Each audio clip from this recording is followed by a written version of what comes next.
মাননীয় কৃষ্ণেন্দু বাবুর হাত দিয়ে উদ্বোধিত হচ্ছে সময়ের শব্দ শুনতে পাই। মোড়ক উন্মোচন করছেন তিনি।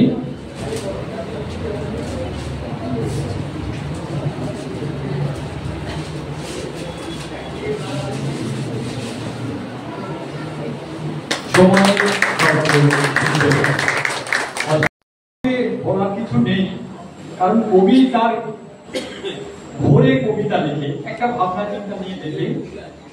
আমি বরং অনুরোধ করছি ডক্টর কৃষ্ণেন্দু রায়, তিনি দু একটা কথা এই কবিতা সম্পর্কে বলুন। চেতনার 56তম পত্রিকা প্রকাশ উপলক্ষে আমি যখন আমন্ত্রণ পেলাম, আমি খুব সম্মানিত বোধ করেছি।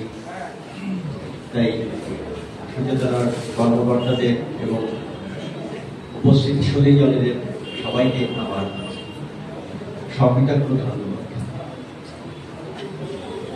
কবিতা আমি বুঝি না, সাহিত্য একেবারেই। আমি আমার কর্মক্ষেত্রটা হচ্ছে মানুষ কিভাবে বাঁচে, কিভাবে বেঁচেছে তার একটু বোঝার চেষ্টা করি। এই সেই সূত্রে একটা জিনিস বুঝতে পারছি, ক্রমশ জানি বলবো না, এই কথাটা ছোট হলেও খুব কঠিন। ক্রমশ বুঝতে পারছি যে এই খাদ্য বস্ত্র বাসস্থানের জন্য সুপ্রাচীন কাল থেকেই কিন্তু মানুষ লড়াই করছে, আগে লড়াই করছে, এই মুহূর্তে লড়াই করছে। আর এটাও বুঝেছি যে বেশ কিছু সাক্ষ্য প্রমাণাদি যদি বিচার বিশ্লেষণ করা যায়, তাহলে খুব পরিষ্কার ভাবে বোঝা যায় কিছু মানুষের এই অধিকারগুলোকে কেড়ে নিয়েছে। খাওয়ার দিক থেকে, বস্ত্রের দিক থেকে, বাসস্থানের দিক থেকে, আর এগুলো জোগাড় করতে গিয়ে মানুষ কিন্তু নানা রকমের কর্মসংস্থানের পথ খোঁজে, কাজ খোঁজে, কাজের সন্ধানে বেরিয়ে যায়। কিন্তু এই যে কেড়ে নিল যারা, কারা কেড়ে নিল? যাদেরটা চলে গেল তারা কি বুঝতে পারলেন যে তাদেরটা চলে গিয়েছে বা তাদেরকে বঞ্চিত করা হয়েছে নানাভাবে? এমনকি এটাও দেখা গেছে যে অনেক বড় বড় গ্রন্থের মধ্যেও দেখা গিয়েছে, এমনকি আমাদের মহাভারতেও আছে, হেড়িবা, তাকে কোনো মানুষের শরীরে যারা নিতান্ত চর্চা করেন তারা হয়তো ভালো বলতে পারবেন, আমি জানি না। আমার কেমন মনে হয় যে কোন মানুষের শরীরের কি গঠন এরকম হতে পারে যেভাবে চিত্রিত করা হয়েছে।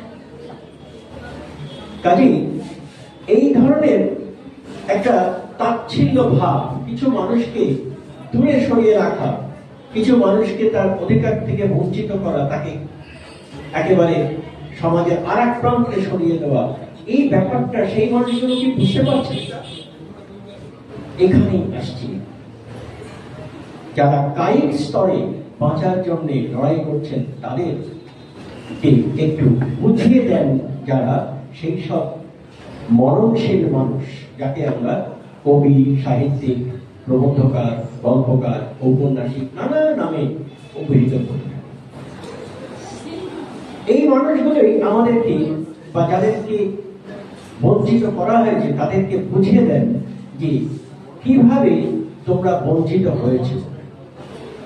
সেখানে এদের সার্থকতা। ঠিক এখানে এই শ্যামল প্রমোদ প্রামাণিকের এই গ্রন্থ, এই কবিতার সংকলনটি যখন আমাকে গৌতমবাবু জানিয়েছিলেন, তখন আমি একটু জানতে চেয়েছিলাম বিষয় সম্পর্কে, কারণ আমি তো কবিতা বুঝি না, এটা একটু তো পড়তে হবে। তো দেখলাম কয়েকটা দিন ধরে ওনার এই জিনিসটা আমি দেখার চেষ্টা করলাম। 100 একটু বেশি বোধহয় কবিতা উনি সংকলন করেছেন। তার ভেতরে আমি কোনোটাকেই বাদ দেওয়ার মতন অবস্থায় দেখলাম না, যাকে বাদ দিয়ে আলোচনা করা যায়। সময় অত্যন্ত অল্প আমার, তাই আমি মাত্র 17টা কবিতাকে বাছাই করেছিলাম। বাছাই করার পরে আমি দেখার চেষ্টা করলাম যে এর ভিতর দিয়ে কবি কি বলার চেষ্টা করছেন। আমি বলবো না যে বুঝেছি বা জেনেছি, একথা বলার ধৃষ্টতা আমার নেই, কিন্তু এটুকু বোঝার চেষ্টা করলাম, এটুকু বুঝতে পারলাম যে কিছু মানুষের অধিকারকে কেড়ে নেওয়া হয়েছে, আর সেই মানুষগুলোর মুখে ভাষা জুগিয়েছেন এই সব মরণশীল মানুষেরা। তারাই কিন্তু বেঁচে থাকার, অর্থাৎ মানসিক স্তরে বেঁচে থাকার শক্তি যোগায়। তাদের গ্রহণ করার আমাদের একান্ত দরকার, কারণ শুধু পেটে খেলেই তো আমাদের সবটা চলবে না। আমাদেরকে কে বঞ্চিত করছে সে বিষয়ে আমাদের সজাগ হওয়া দরকার। তাই এইসব মরণশীলদের আমার গ্রহণ করা দরকার, তাদেরকে বরণ করে নেওয়া দরকার। সচেতনার ভেতর দিয়ে এই শ্যামল কুমার প্রামাণিক তিনি এই যে গ্রন্থ উপহার দিলেন সুধীজনকে বা পাঠককুলকে, তাদের কাছে চিন্তার যথেষ্ট খোরাক উনি জুগিয়ে দিলেন, অনুপ্রাণিত করলেন, ভাববার কথা বললেন, যাতে আমরা সজাগ হতে পারি, জীবনটা ভালো করে কাটাতে